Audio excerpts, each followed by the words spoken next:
We welcome you to W.D. Hoard & Sons Company, publisher of Hoard's Dairyman magazine and the daily Jefferson County Union newspaper.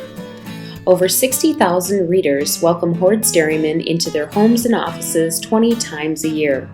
This year, the magazine is celebrating its 125th anniversary after beginning in 1885. The magazine appears in a Japanese edition as well as a Spanish edition, which has circulation in the U.S. as well as throughout Latin America and Spain. When W.D. Hoard first arrived in Wisconsin from his home in New York State, his first successful venture was a small weekly newspaper, the Jefferson Union.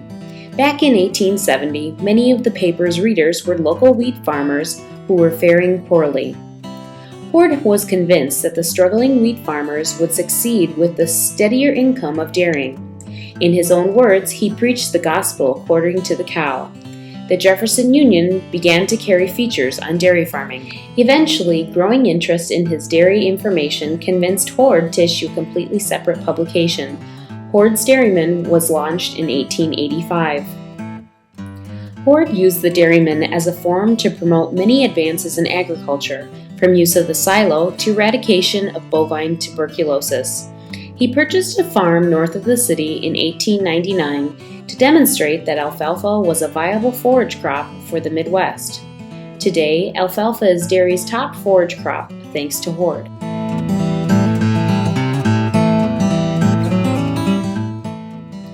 Following in Hoard's footsteps, A.J. Glover, the magazine's second editor, continued the fight against tuberculosis, at times facing angry mobs of farmers who opposed the mandatory slaughter of affected animals. Bill Knox, our third editor, carried out a similar campaign against the cattle disease brucellosis. Today's editorial staff works out of the Fort Atkinson office, with Dennis Halliday, our Western editor, located in California. In 1999, Hoard's launched Hoard's West, an edition aimed at producers with larger herd sizes typical of the western U.S. Readers in these 17 states receive this western edition once a month. Our editors spend about 1/3 of their time on the road, visiting dairy farms, covering meetings, and attending important events where dairy people meet. To support and encourage youth involvement, the Young Dairyman page appears in every issue. Hoard's also offers a summer internship to college students interested in journalism and the dairy industry. Our Fort Atkinson editors also work closely with the manager of the Hoard's Dairyman farm. The farm keeps the editors in touch with everyday problems faced by our readers. Hoard's Dairyman farm is listed on the Registry of Historic Places and boasts the oldest registered Guernsey herd in North America. An expansion of the herd is ongoing, and cows went through the new milking center in June of 2007. The cows now occupy a new freestall barn with a second barn planned for the future. Hoard's Dairyman's subscribers represent over 90% of the milk produced in the United States, but efforts are ongoing to recruit the remaining 8 or 9% as readers, and that's the job of circulation. Besides numerous mail promotions, circulation also attends important dairy trade shows. The main source of income for the magazine is the sale of advertising space. Our representatives cover all areas of the U.S., calling on advertisers who want to tell dairy farmers about a product or service. Production of the magazine begins with desktop publishing. Almost all articles and advertisements now arrive electronically. The presses of our print division are in a plant a mile away where Hoard's Dairyman, as well as many commercial printing jobs, go to press. Paper is fed in continuous webs from large rolls, and it's printed on both sides.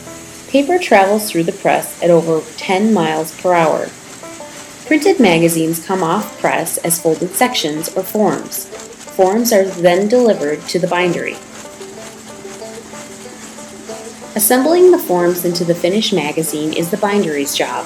There are 3 bindery lines in this factory, part of the plant, which originally housed presses. Individual forms drop down, starting with inside pages and ending with the cover. Wire from these spools stitches the pages together. Your address label is ink-jetted into place. A wrapper heat seals the stacks in plastic to protect them during transport.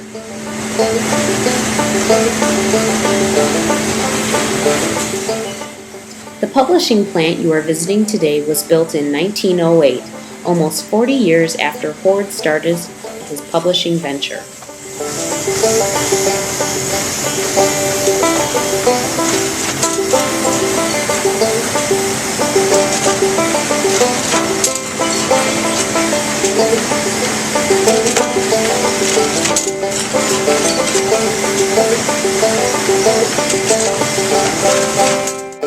The sealed stacks are placed on pallets according to zip code. The magazines are trucked to major bulk distribution centers in Minneapolis and Chicago, as well as to Canada. Hoard's son Frank and his grandson Bill Hoard followed in leading the company. We still strive today to meet Bill Hoard's goal. The next issue will be our best. Thank you for visiting. We hope you enjoy our tour through our offices and farm.